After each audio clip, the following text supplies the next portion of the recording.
A beautiful and fruitful land beloved by its inhabitants, open enough to allow for wide forested areas and marshes, with green rolling hills and freshly tilled earth. When I first moved to Czech Republic, I felt like I'd walked into one of Tolkien's novels. And it turns out Czech people do have a special affinity for nature, and that is through their cottage culture. Surviving occupations and revolutions, these 500,000 plots of land offer escape, community, and nature. In the early days, some were inspired by the Wild West, while others became a refuge for famous plays, dissident petitions, and anti-communist manifestos. Have you ever caught yourself dreaming of moving to the forest, foraging your own food, and, starting to build a connection with the land? Then this might just be the video for you. Now, we're not literally moving to the forest forever, but we are going to be spending a few days here in southern Bohemia in the Czech Republic.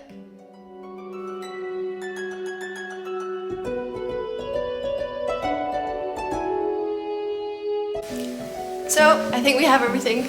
Let's go to the chalupa!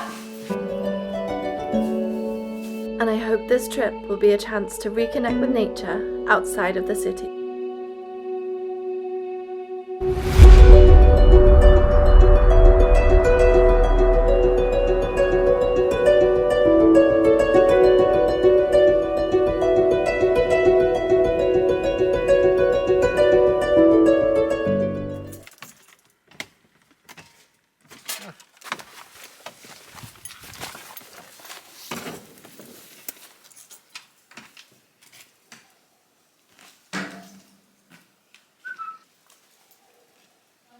It's Saturday. It has been raining since we got here last night. It's also pretty cold. I think it's much cooler than it is in the city in Prague. But despite that, there is one great thing about rain, and that is mushrooms. The moisture in the soil allows the fruiting bodies to grow, although usually it's a few days after heavy rain. So we might be a bit early, but there's only one way to find out.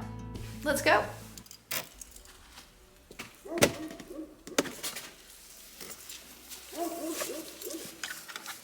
Jdeme.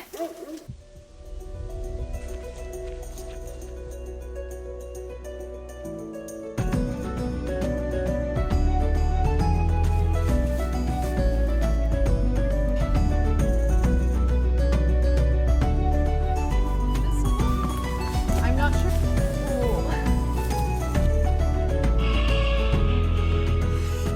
Looks like we found a deadly one. It's a Larch Bolete. Suidlus grevile, Larch Bolete. We're finding quite a lot of this one. We actually forgot one really important thing, which is a knife, because it's much better if we can cut the bottom of the mushroom and then leave the rest of the roots and the stem for all the rest of the wildlife. So I'm trying my best to pick them and leave a little bit. After a while, everything starts to look like a little glade of mushrooms, but you don't want to miss anything because you never know. And honestly, I am dreaming of those little orange roofs, the chanterelle that we found here last time. I don't think I can ever forget that.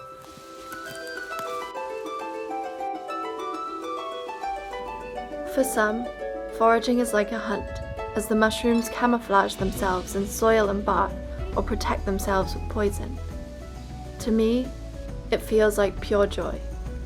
I rarely watch the ground so closely, using every inch of my vision to trace the soil with my eyes and eventually my fingers. If that is the chanterelle, if I ever saw one, I think I remember that very clearly from last time. So we found maybe chanterelle. We found a new mushroom for me, the Larch Bolete, and I think we're definitely going to have to re-identify everything when we get back because I am not confident in my Hobart skills. But I think, yeah, it's time to head back. Pretty exhausted from all that rampaging through the forest trees.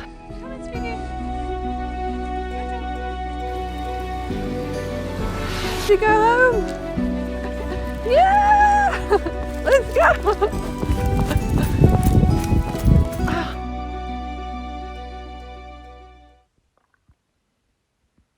But when I got back, I discovered a fatal flaw in our foraging.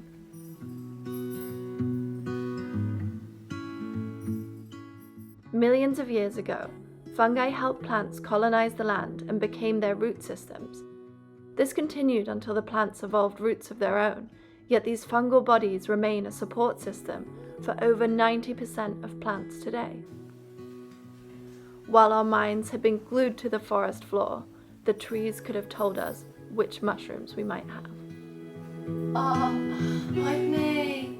So obviously we had to go back to meet the trees, but not until after we chopped some wood and enjoyed a slow evening under the stars.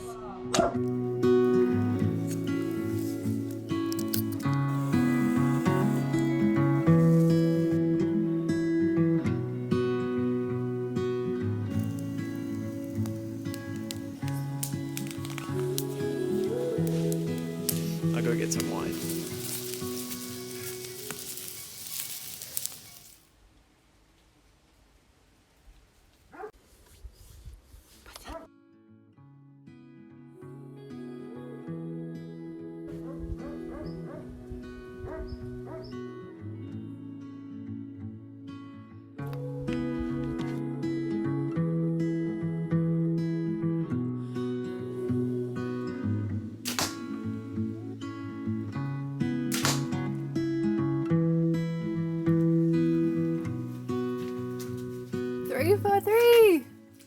So we've come back to the forest to try and identify some trees. The main mushroom we found has a mycorrhizal association with the larch tree.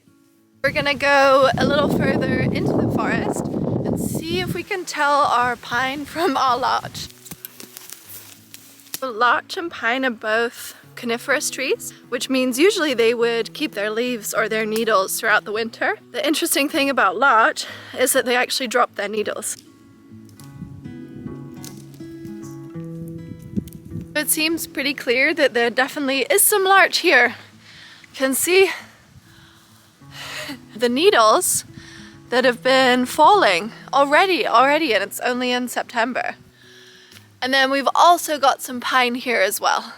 So it's a mix. We've got oak, larch, and pine, which is ripe for mycorrhizal associations. Finally, time to prepare and cook our mushrooms into a special meal. We have our mushrooms, as you can see, and I think we're ready to do some identification. Obviously, we can never completely trust what we found in an app out in the field, so we're gonna re-identify every single one. Some of the key characteristics of the Larch Bolete that I found from a little additional research, the kind of yellow slimy cap that you can see here, it's kind of gross. The other key thing is the pores, so the spores. So you can see here it's very spongy and it's not got gills. So an example of gills would be this here. That kind of smooth, straight lines, kind of like the gills you would see on some aquatic animals. So on the stem, it's not super large and you have this veil-like structure. So something like this here. Although I won't lie, I am struggling. The veil on the majority of these mushrooms that I found is not super clear. Also, just a quick disclaimer, this is only my second time ever foraging mushrooms, so definitely don't take any of this as advice. This is really my own little experiment. The other key part is to make sure there's no worms or insects inside. So what we're gonna do to deal with that is we can just cut down the middle. We can just see if there's any holes or signs that insects have kind of been moving around in there. And we're gonna do that with every mushroom, I think, just to make sure. Let's get cutting.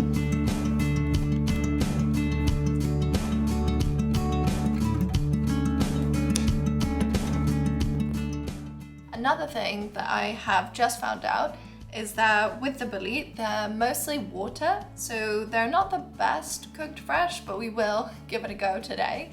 But we want to make sure to remove this kind of slimy exterior because that can give you a bit of a stomach ache, and apparently also the spongy spores, we want to kind of cut some of those out as well. You can sort of take a knife to the edge, sort of like this here, and you just gently cut away, as you can see here. And then I think I can just pull the rest back, with my fingers. Here we go. And you can see the difference there.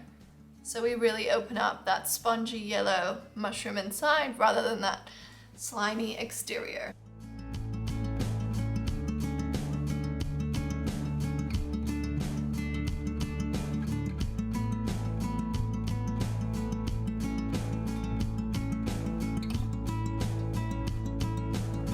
There we go, another bit of mushroom. It's a good amount. The other thing you can do to get a sense for whether a mushroom is edible is you can smell them. It smells so good. It smells like flowers. We have the mushrooms. It's pretty crazy how after removing all of this, that is a lot of mushroom that you can't eat. But we want to be on the safe side, especially considering we haven't really eaten these type of wild mushrooms before. Even after going to all of this effort with identifying them, honestly, I still don't trust myself. So I've sent some photos to the owner of this cottage and someone who really knows the mushrooms in this area. And it turns out we did get them. So in Czech, they're called klozek sličný. I think we can go and cook them up into a larch bolete scramble. Let's go.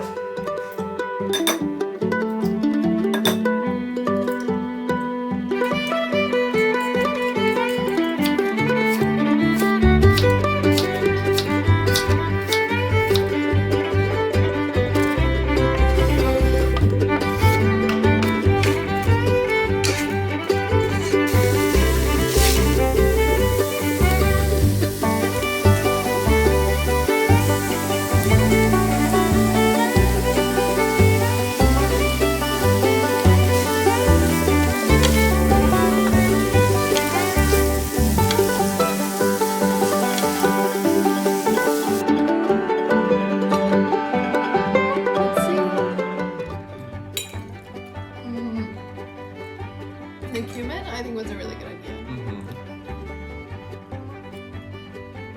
That does taste really good.